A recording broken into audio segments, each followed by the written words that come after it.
Hey everyone, Eric here, complete with COVID-19 approved quarantine hair. And I just dropped down here. It's the middle of the night.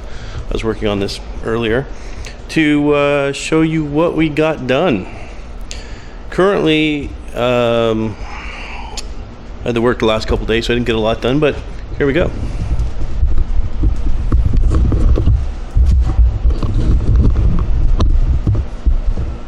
As you can see, frame epoxy coated, sitting on some tires and everything. This was a bare frame just a few weeks ago. Complete front suspension's been put into it, and all of this was off of the other frame that I had, which is sitting over there, that I bought that had mostly new parts on it. I am replacing a few things, like the tire rods need to be done. That's a 4.8 LS sitting there,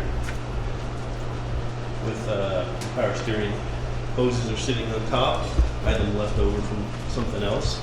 They should work though. And that is the shift sensor, I believe it's called, for the 4L60, because it's a little bit busted up on this thing.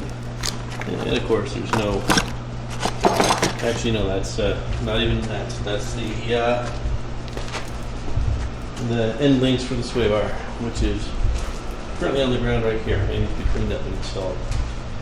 But as you can see, everything's been painted, epoxy coated, new brake lines.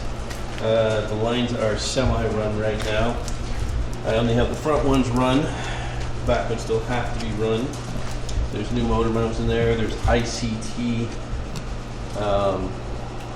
aluminum plate style conversions to the original clamshell mounts for this 4.8 and 4L60. The 4L60 is using the original transmission mount that actually ended up having to be slid back about an inch and new holes drilled. Put in a new gas tank because the one that was in this was rotten, and I wanted the 98 up style with the high pressure pump as opposed to the low pressure pump. It's just a bolt in, and it came with all new straps and everything. You can see you got some new shocks happening in the back. The ones that were on were shot. This is the side that had the broken main leaf, which has been replaced. We have the e-brake cable sitting there. They just came over from the other rear end. The rear end there. I do need to cut out the shock mount from the other frame and put it in here. You can also see a lot of the pitting on this frame from the rust that it had. This had some repairs done to it due to rust issues. There was a spot right in this corner that had to be done on the cross member. It was really thin above the bumper there for the axle, because that was rotted to almost through. It wasn't, but I replaced it anyways. You can see the new mounts and everything on it. This is the cab that's going on it. It's a 59 Apache. Already have it in my name and everything. As you can see, there's the chassis that all this stuff came off of. It's apparently also a 91 C1500, but I actually think it's about an 89, judging by a few of the pieces that were on it. It also is too short.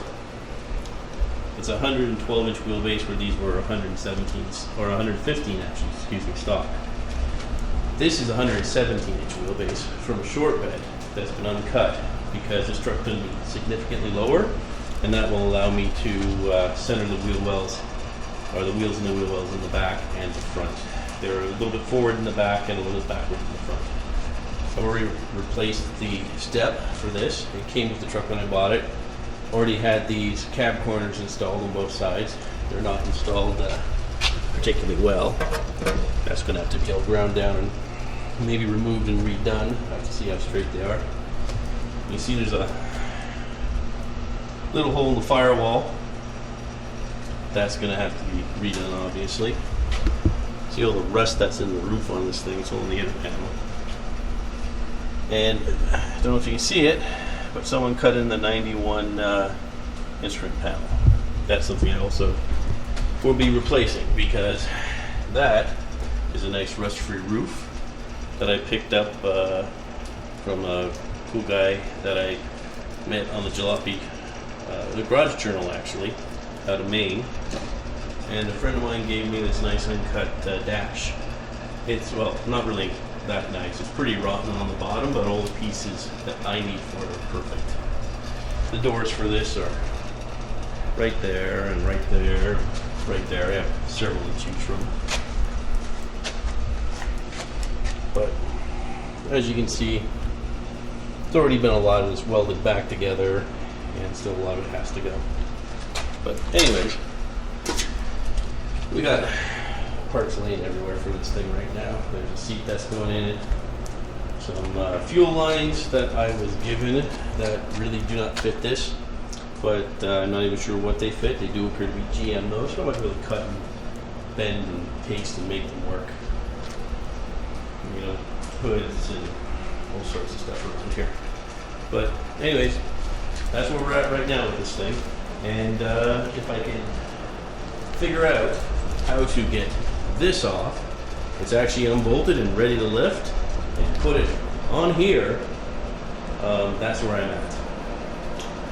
I think I have a wiring kit for this sitting in the shop somewhere. That's some cheap Chinese garbage one I'll use to try to keep this as a budget build. And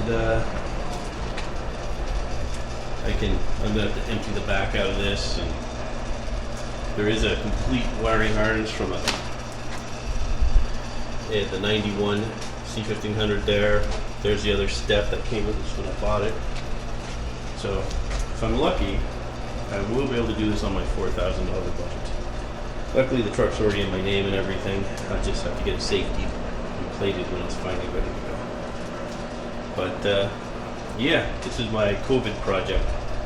I'm hoping at least to get this thing in one piece and on the frame, so it's not scattered all over my shop and taking over space. That was my big goal. With mostly, I had boxes of parts for it laying all over the place, and the engine, and everything else. So, anyways, that's the current update. I'll talk to you guys next time I have something.